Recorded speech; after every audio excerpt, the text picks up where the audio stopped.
So malamang, kukontrain pa rin nila. Siyempre, hindi ito magugustuhan ng pamilya ng mga biktima. Kaya malabo pa yung pagdiwang ni Jason Sa at mga DDS. Masyadong advance sila. Parehas dito po sa Pilipinas. Nakaupo pa yung ating Pangulo, gusto nang iluklok si Sara. Advance mag-isip po. 1 year pa lang gusto nang palitan ni Sara yung ating Pangulong Bongbong Marcos. Kaya yon, magulo. Masyadong advance mag-isip sila. Kaya madalas yung mga plano nila naon siyami. So ano na ngayon? Yun na, si PBBM pa rin yung Pangulo. Ngayon, doon tayo sa kwento mga kababayan. Sinabihan ni Sara Duterte si Amy, hostage niya kita ngayon. Kaya kahit saan niya ako magpunta, nandito si Amy Marcos. Kasi sabi ko niya sa kanya, yung kapatid mo, yung nagpadala sa ICC sa tatay ko. Kaya ikaw ang may assignment, may obligasyon ibalik siya rito.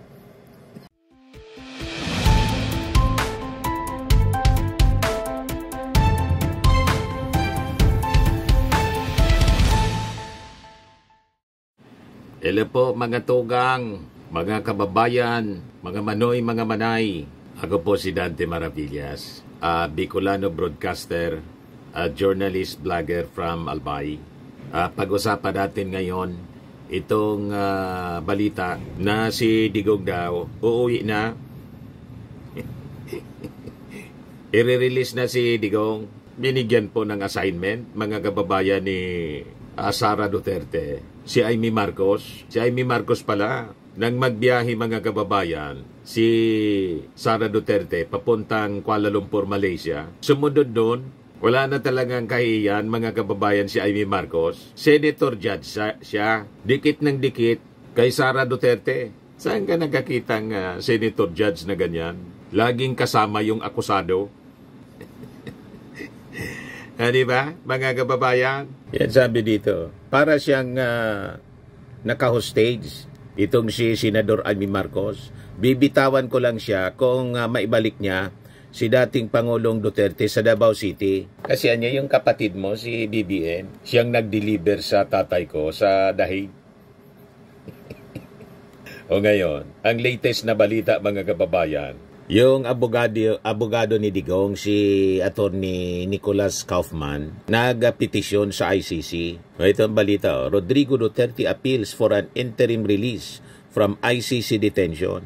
Ngayon, nagpetisyon pa lang, hindi pa man approve, nagdiwang agad po si Jason Sa. Sabi ko na niya sa inyo, hindi pa man approve, petition pa lang, di man sigurado kung i-approve. Ayan o.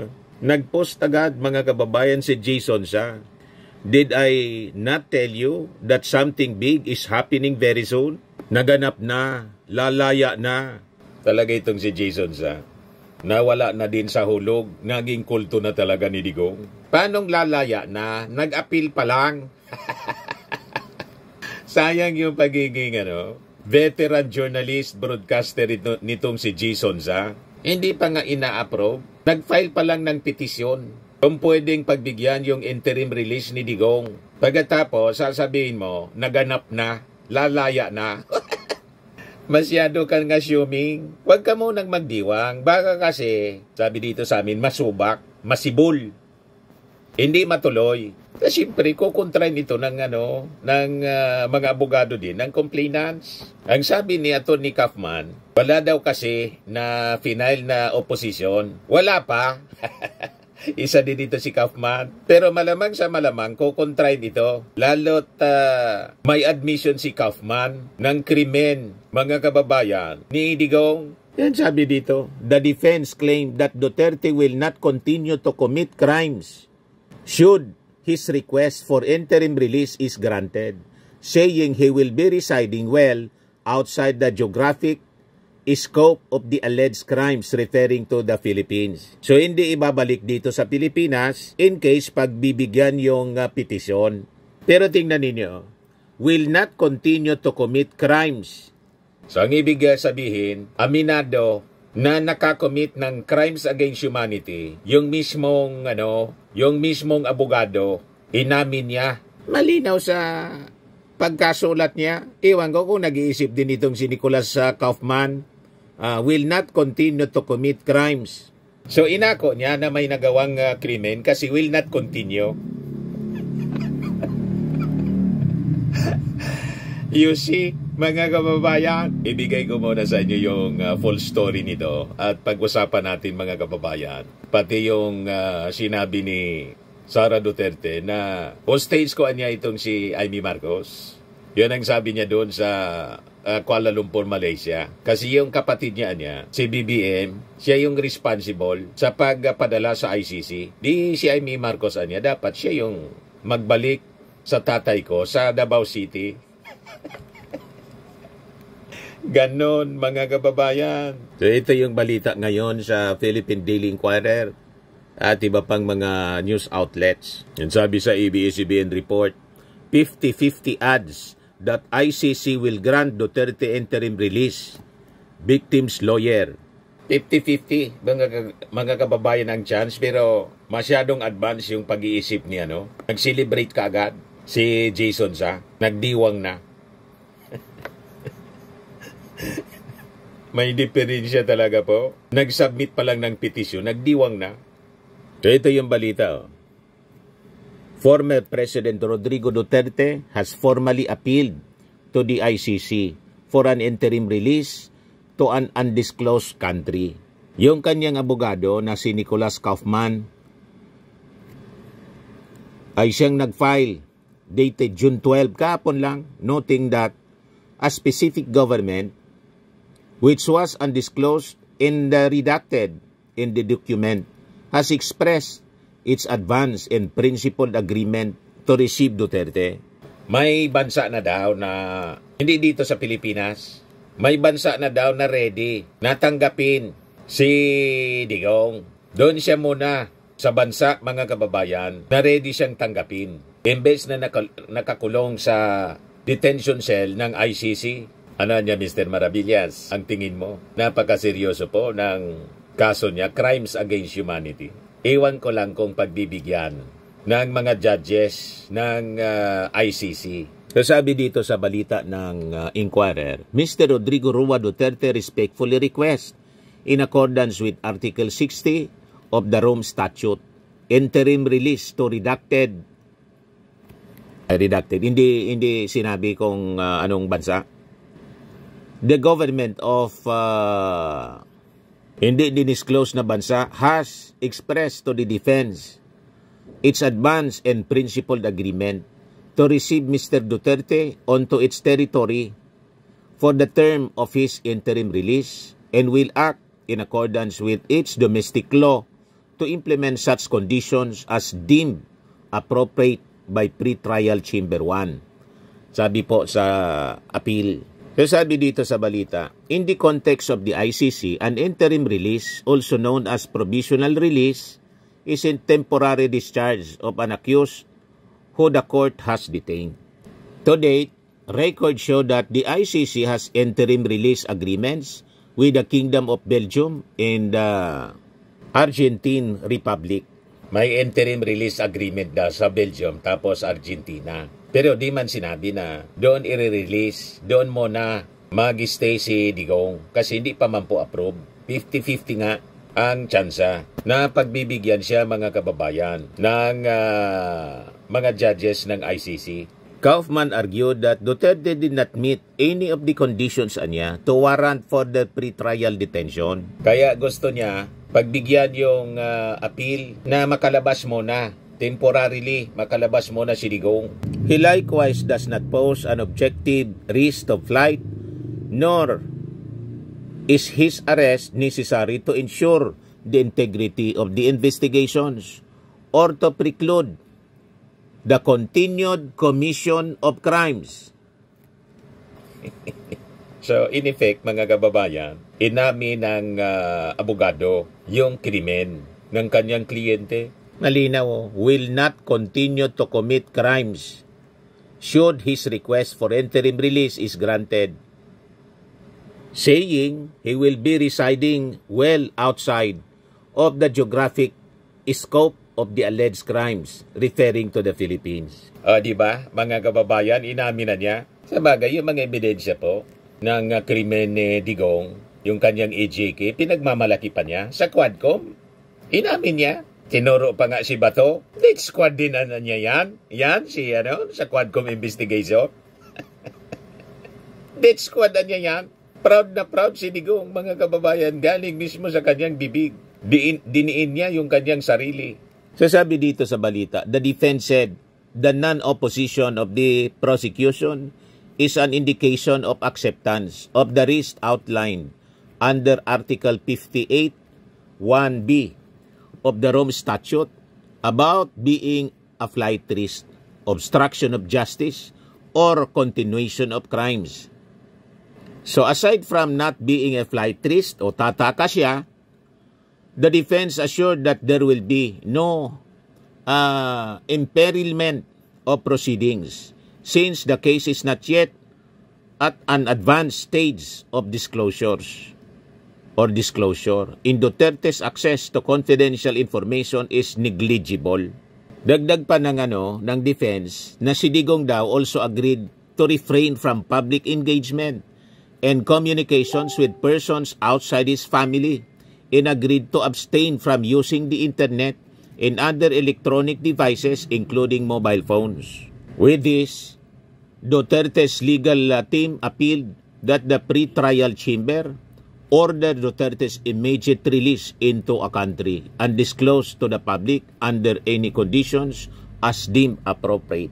So yan po ang appeal, mga kababayan, na pagbigyan yung kanyang petisyon for temporary release. Wala daw kasi na kumukontra din sa prosecution. Wala pa siguro. Pero malamang sa malamang, may planong kontra nito ng prosecution. Abangan na lang natin kung ano yung magiging stand ng prosecution panel ni Digong. So, ngayon, ano sabi ng abogado? Agree at na rin po, mga kababayan, yung abogado ng mga biktima. 50-50 niya ang tsansa na pagbibigyan nitong si Digong sa kanyang interim release na hinihingi. Sabi po ni Attorney Cristina Conti, the heavily redacted request posted on the official website ng ICC could have also noted Duterte's health concerns in asking for his release. Heavily redacted itong bersyon na nakita natin, sabi po niya. Hindi natin alam kung alam yung grounds. Hindi natin alam kung ano yung estado, yung state na tatanggap sa kanya. Hindi natin alam yung kondisyon. Asked about the likelihood that the ICC could grant Duterte's request, sabi po ni Conte, 50-50 niya ang odds, ang tsansa. Kung meron lang receiving state na malapit sa dahig, tapos sisiguraduhin nila na makakasipot sa mga hearing si Duterte. Kumbaga, lalambot kung sakali para kay Duterte na payagan. Yung pag-areglo ng mga rekisito, a half of the job. Kaya lang, sabi niya, siyempre, ang hirap din kung humanitarian grounds ang di umano ay may sakit si Duterte. Siyempre, ito ang due process. So, abangan natin kung pagbibigyan, mga kababayan, kasi 50-50 ang chance. Sa tingin, mga kababayan, ng abogado ng mga biktima. Kasabi dito sa balita, Duterte's team noted that since the chief prosecutor's leave of absence, the prosecution has confirmed its non-opposition to interim release on the understanding that the terms and conditions set out in Annex A to this filing would be met. ICC's Chief Prosecutor Karim Khan went on leave pending the conclusion of a probe into a misconduct allegation against him. Conti said she was dismayed by reports that the ICC prosecutor would not oppose Duterte's bid for interim release. Para naman akong binuhusan ng malamig na tubig, lalo na nung mabasa ko na hindi raw kukontrahin ng prosecutor ang interim release ni Duterte. Sabi po ni Conte sa kanyang Twitter post or X post.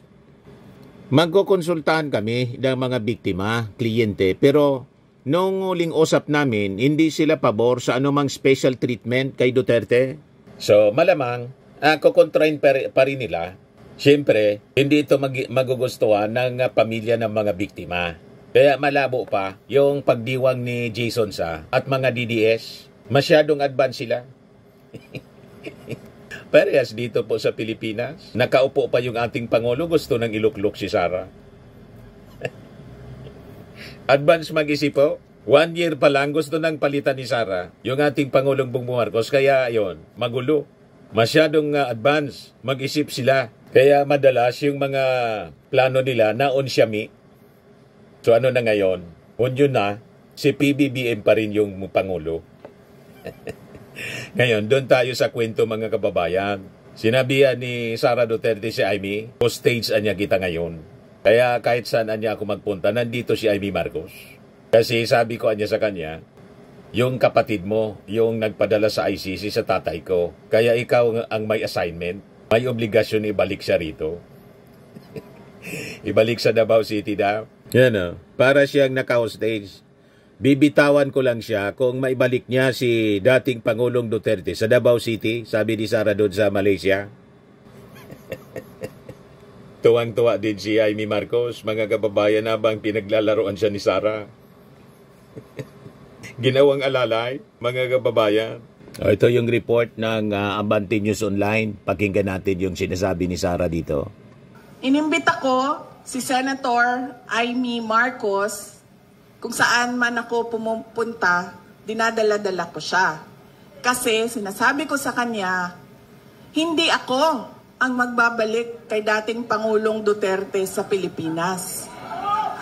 Dahil ang kapatid mo ang nagpadala sa kanya sa Hague, ikaw ang magbabalik sa kanya sa Pilipinas. Iyawan din yung mga uto-utong audience niya. Bring him home daw. Di ba? Ako ba din naghatod sa iyahan dito? Dili man. Di ba? O, di iyahang igsuon man, di ikaw ang magbalik ana dito sa mga sa Davao. Kaya dala-dala ko yan siya lagi, kahit saan ako pumunta. Kasi alam nyo, bakit? Kahit saan din ako pumunta, lahat ng Pilipino nagsasabi, iuwi mo sa akin. Sinasabihan ako, kahit nung bata sa kampanya namin sa Manila, maliit na bata na pagbaba ko sa stage, mukha siyang mga 8-9 years old. Sabi niya sa akin, ibalik mo si Tatay Digong. Ha? Bakit ako? Ikaw! Diba? Kaya dala-dala ko yan siya. Kahit saan. Para siyang naka-hostage. Bibitawan ko lang yan siya kapag si dating Pangulong Duterte ay nabalik na sa Davao City. Kita ninyo mga kababayan, ganun. Parang naka-hostage niya daw si Amy Marcos. Sabi natin kanina, si Amy Marcos, nawala na yung kahihiyan niya. Umuupo siyang senator judge. Tapos kasama niya yung akusado. Kasi naka-hostage daw siya ni Sara. You see? Ganun katindi. Ganun nila sinasalaula ang Senado.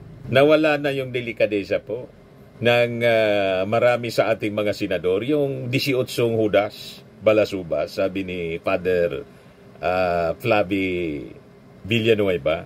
Ito yung nag-viral mga kababayan kung paano pinagkaisahan itong mga Judas na senador, kung paano ininterrupt, kinut short habang nagsasalita itong si Risa Hontiveros. Ayan o. Nagsabuatan po si Joel Villanueva at saka si Amy. Point of order. I have the order. I have the floor, Mr. President. I have the floor, Mr. President. Sabi dito sa report ng Billionario News Channel, nahuli cam na niya, nagpapalusot pa itong si Senador Joel Villanueva. Ito yung report ni Corina. Nagpapalusot pa. Viral ngayon ang video ni Senador Joel Villanueva na tila sinusulsulan daw si Senador Amy Marcos para harangin ang paghain ng isang mosyon ni Senator Risa Hontiveros. Ito ay bago nagkasagutan ang dalawang senadora sa kasagsagan ng debate sa impeachment ni VP Sara. Ang ang depensa ni Senator Villanueva sa agenda report ni Hannah T. Inaprubahan natin po yung point of order. I have the floor, Mr. President. I have the floor, Mr. President. Kuha ng Bilyonaryo News Channel ang ngayon kalat na video. Isang eksena bago magpalitan ng salita sina Senators Risa Ontiveros at Amy Marcos. Kita ang tila pagkonsulta ni Senator Amy kay Senator Joel Villanueva bago mag-raise ng point of order habang nagsasalita si Ontiveros. Umani ito ng samut-saring batikos online, lalo't nagmistulang tinuturuan niya si Marcos na lumapit sa podium, kasama si Senator Bato de la Rosa.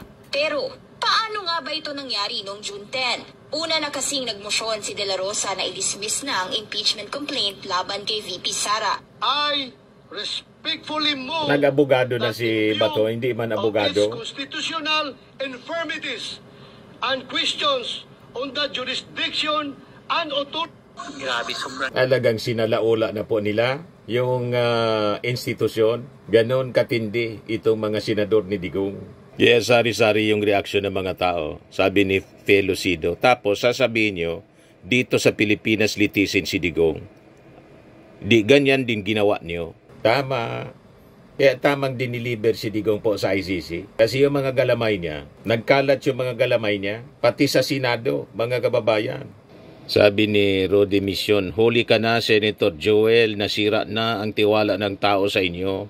Hindi lumagay sa gitna. Paano yan? Abnormal. Abnormal ka, Villanueva. Sabi ni Pam, masama pala ugali niyan. Sabi ni Tony Tolentino, huwag ka nang umuwi manang Amy sa Ilocos, galit lahat ng taga doon, okay? Sabi ni Maria Teresa, kala ko okay yan si Villanueva, wala din pala ginagawa nila, palingki Senado, grabe. Sabi ni Maridel, walang modo. Sabi ni Siring Taron, yan ang Kristiyano, GIL. Sabi ni Maylin Alfaro, hindi na kayo makakatikim ng boto ko. Sabi ni Sara Claridad, sayang nag-attend ako sa religious nila, ang ganda ng paliwanag. Nakakaya ka, hindi ka totoong naka-devoted sa Diyos, Ama. Nakakaya ka naman, Senator Joel Villanueva, ang galing nyo po naman sa religious group nyo. Sabi ni John Ornedo, nilabas na ni Senator Joel Villanueva ang tunay na pagkatao niya. God is watching you. Sabi ni Odi Pines, yan po ang katotohanan natin ngayon, kumukubli sa pananalita ng Biblia pero silosi pa din ang pinaglilingkuran. Walang pinagkaiba kay PRRD nila, si Robin Padilla sumapi sa Islam.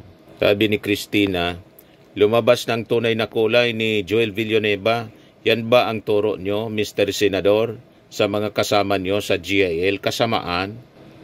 Sabi ni Ning, wala na, pinagluloko na nila ang mga taong bayan.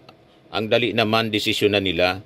Yung pag-impeach kay Sara, kung gugustoy nila, ikaso, debatihan pa nila. Talagang tatagal kung ganyan ang sagot dyan. Ituloy dapat. Sabi ni Robert Rosales, kawawa tayo mga Pilipino. Pag masama, tama sa kanila. Pag mabuti ng ginagawa mo, mali sa kanila. Ano ba yan? Sabi ni Amy Ramos, scripted ginawa sa loob ng Senado. Pinagkakaisa si Risa, pinagkaisahan, pati yun kay Villanueva at Rubin. Kung wari, magsuntukan sila, inawat ni Bato, tahimik, nasa loob kulo itong si Villanueva, buti may video. Kunwari nag-away, yun pala, magkakampi. Parehas yung boto. Yan po, huling-huli. Huli cam. Point of order. I have the floor, Mr. President. I have the floor, Mr. President. You see, mga kababayan, yan ang uri ng ating mga senador. Pinagtatakpan po ang kasamaan. Sakto yung sinabi po ni Propeta Isaiah. Yan Isaiah 5:20. Ayan po. Woe unto them that call evil good, and good evil, that put darkness for light, and light for darkness, that put bitter for sweet, and sweet for bitter. Lahat na baliktad. Yung mabuti, evil sa kanila. Yung evil, yun na yung good. You see? Tulad ng mga kasamaan na ginagawa mga kababayan ng mga Duterte, si Digong at saka si Sara Duterte. Sa mga supporters po niya, sa mga kakampi, yung mga kasamaan na ginawa po, tulad ng pagbabanta ni Sara sa ating Pangulo, good. You see? Baliktad na po. At yung ating Pangulo, na walang sinasabing masama sa kahit kanino man, masama para sa kanila. Di ba sakto ang sinabi ni Prophet Isaiah? Yan na. Woe unto them that call evil good, and good evil, that put darkness for light, and light for darkness, that put bitter for sweet, and sweet for bitter. Lahat na po baliktad. But anyway po, may hangganan ang kasamaan. Di ba pa? Wait lang tayo. Huwag mawala ng pag-asa. Makakamit din ng mga biktima ng hustisya. Di ba? At itong ating programa, mga kababayan, atid sa inyo nitong ating mga sponsors. Fairmax Firming and Lifting Cream. Pinapay po sa mga pulses in affected area. Mainam po ito sa mga pains at paninigas ng mga kaso-kasuan. Ito sa mukha naman yung application, anti-aging, Automax po siya. Ito ay Glow 60, mga kababayan. Whitening po siya. Made in South Korea. Ito naman po, Ningxia Red Mix Fruit Drink. Gawa po siya sa goji berry. May anti-cancer properties po siya. At sa mga nagana po ng malinis and spacious fitness gym, pumunta lang po kayo sa aming Colossal Fitness Gym. May Grab car rental din po kami. At bills payment po sa aming office. At saka sa mga mahilig po sa mga imported bags, manood po kayo sa live selling ni Madam Aileen Rosales sa kanyang Aileen Closet po. Pati mga shoes, ito yung kanya po. Ito yung kanyang page. Kita ninyo, napakagandang mga online selling po siya. Si Madam Aileen Rosales. At cellphone number niya po, 773-798-7816. Ito naman po yung bago naming product na binibenta online. iGlow Serum, whitening po siya. Tingnan ninyo yung epekto sa aking anak na architect before and now. Yung mga inquiries po ninyo, dumiretso na lang kayo sa kanyang Facebook account, Riz Maravillas.